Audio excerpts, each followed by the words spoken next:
and welcome back to Friday 15. So our topic today is cybersecurity, which is really apropos because October is, here we go, National Cybersecurity Awareness Month. So if you go to your social media channels and type in these hashtags, Cybersecurity Awareness Month, Secure Our World, you'll get a bunch of tips and tricks from CISA.gov. So the topic that we want to talk about today in cybersecurity is so broad, is how to secure your OT network. So the OT is operational technology. And in very simple language, we've been speaking several times on this program about smart buildings. And if you think about smart buildings, essentially what they are is a physical space jammed packed with networked technology. So how do you keep all that secure?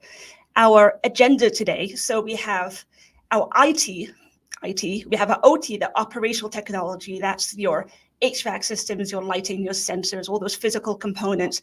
And then this place of IT-OT convergence and where they meet and the vulnerabilities that can exist there.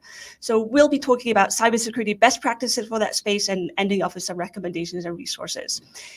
Our guest today is, is Michael Hooper. So he is Director of OT Technology, OT Channels at Fortinet. Welcome, Michael. Thank you, Dina. Appreciate you taking the time here today. But You're definitely welcome. Looking forward to this conversation. Good. All right. So first of all, for those who know nothing about Fortinet, tell us something awesome about Fortinet. Well, Fortinet, we're a publicly traded company. We've been in this space for about 20 years. We are the market leader, according to Westland's advisory. So, the really good thing. So I've been in this space for well over 20 years. I started at GE Digital, where I ran all partners globally for them. And then most recently, I was at Nozomi Networks, where I ran all partners globally for them. So, like we were talking the other day, I've actually sold, OT cybersecurity on pretty much every continent, well, except for Antarctica. Okay. Is that a continent? Kind of. But, and what's, what we're seeing is we're seeing this, this IT-OT convergence happening. Yeah. And it's happening very, very quickly. All right. So what is, let's define it. What is IT-OT convergence? Define it for us. Well, specifically what it is it's the integration of IT systems with OT systems. So IT systems are used for the data-centric computing, but the OT systems, they've traditionally have been used to monitor events, processes, and devices. So what's happening is the IT systems are starting to now integrate and monitor and manage the OT systems. And as we all know, a lot of these IT systems are not inherently secure. So we need to make sure that as we integrate the IT and the OT, that those systems are secure. So what has made this be the buzzword for today? This is kind of feels like a new frontier in cybersecurity. What's led to that?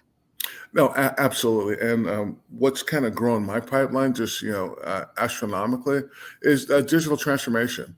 We're having more and more folks that are trying to migrate, these different applications and search from the cloud. People are bringing their own devices. And then these devices called, the industrial Internet of Things are now proliferating across my OT environment. And so what has happened is these traditional network perimeters are now kind of coming together. And then once those networks come together, that we get that broad attack surface, and it makes it so much easier for these threats to penetrate and move laterally into these, very, very important networks. So tell us about those weak links you never considered. So you got this amorphous place of many network things. Give us, surprise us. Surprises, yeah. Scare us. So, when I was just at a trade show, and one of the CISOs came up and he was walking, and we were talking, and I said, how many APs do you think are in this facility? And he looked around and he said, well, maybe 2 or 3. I said, no. I said, look up this right here, right? We're starting to see more cell phones that are being attached and being, people are plugging them into, workstations, they're plugging them into. But what they don't realize is that these now start opening up avenues for the bad guys and the hackers to get into these networks. And we're seeing that these bad guys, I grew up on the IT security side. And so, we put patches out, we put a lot of different ways to stop the bad activity. But now what they're finding, hey, you know what? Let's go into these older operating systems. Let's go into these other networks where they're not patching, they're not validating, because the priorities in these OT environments, it's all about uptime. So they don't have time to patch. So the bad guys are now starting to attack and go into these other environments, and you're seeing a lot of these different exploits happening in the news today, because these networks, you can't stop them in order to apply a patch, right? Right. So I think it's a perfect time for scary cyber story time. Give us an example. Scary stories time. I can tell you personally, I was involved in a car wash. It's out there. As much as I love Pittsburgh, and we won't talk about that. I was working with a convenience store that has about 60 different locations. They were going through a digital transformation, and they had about 6,000.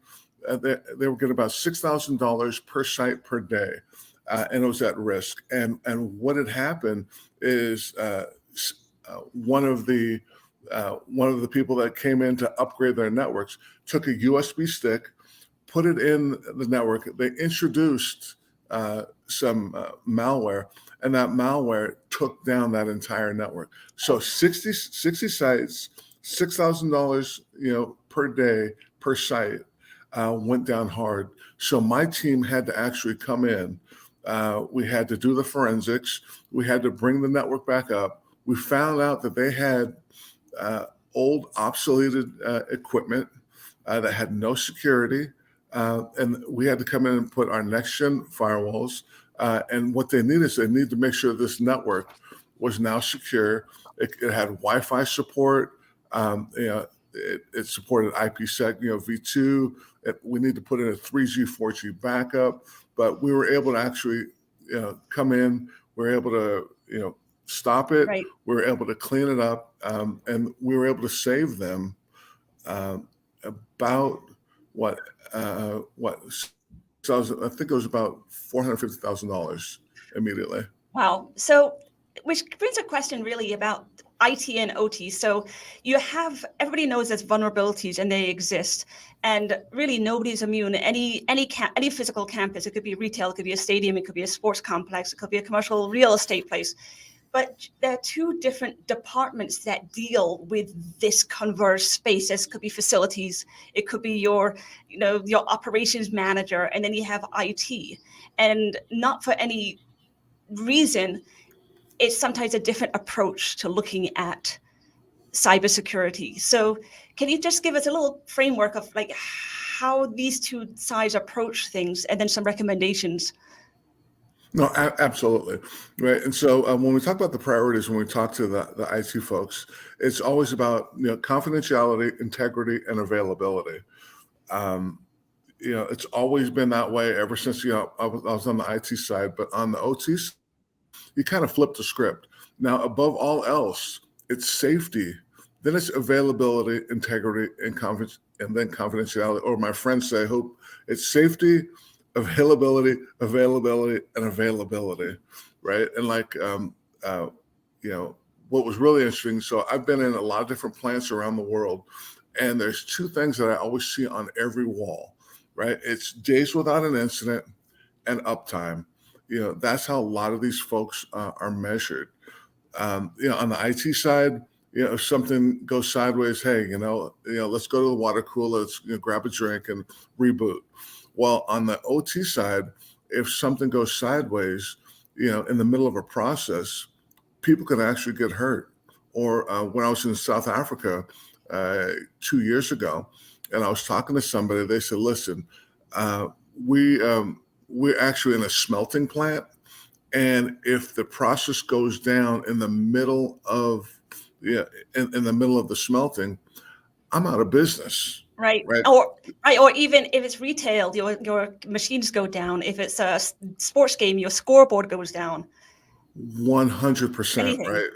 Right. So, like we were talking about is, you know, we are now moving, more to everything is now critical infrastructure. Right. As we go into the stadium, if all of a sudden, the point of sale machine goes down, if all of a sudden the scoreboard goes down, the HVAC system goes down inside of a stadium, we're now going to affect the customer experience. Right. So, it's, and what I tell people, I said, listen, before you kind of do anything, what we need to do is we need to understand, where we are in terms of a known state. We need to understand that visibility. That, what do we have? What's connected to what? Because many times folks don't even realize that cell phone can actually be connected to your point of sale machine. Right. Right. So we need to come in and we need to get that visibility Yeah. and understand what's going on there. And then we also need to, make sure that after we understand what's on our network, we need to be able to segment what are our most valuable, pieces of equipment in the network that we need to put, a firewall around to make sure the bad guys don't get into. Yeah. So visibility, network segmentation. You got your firewalls. You've got what other sign-ons? What about user authentication? I don't think of different things that are generally the best practices for OT. Oh my, yeah. So best practice, right? You don't know what you know until you know, Yeah. right? Number one, you got to come in. You have to baseline and understand what's there. But then, what we're seeing that a lot of folks are now going after those unpatched legacy, operating systems. That right there is the fastest growing piece of my business is people that have point of sale machines. They have all these different devices that are running these old operating systems. I mean, let's be candid.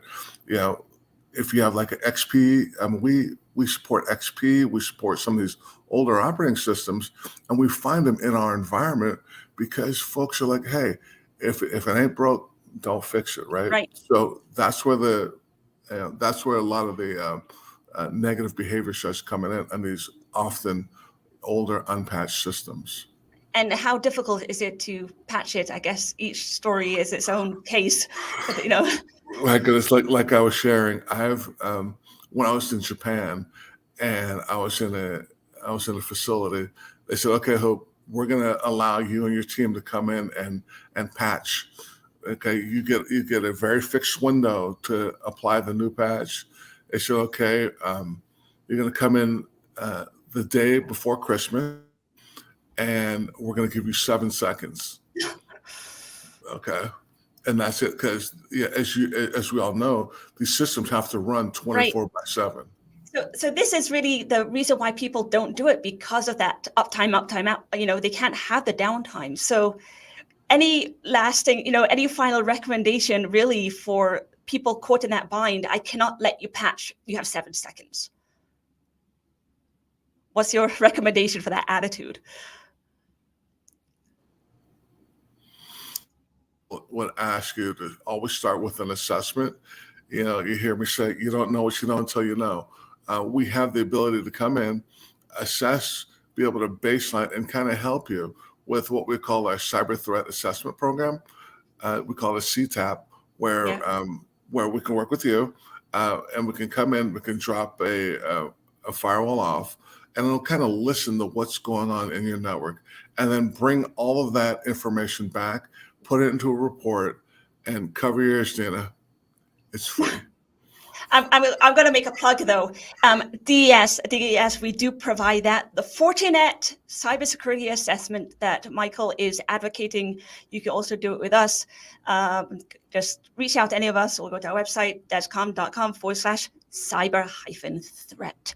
And you can also, if you want to know more about OT, you can visit Fortinet here, Secure Operational Technology. It has all the resources you need.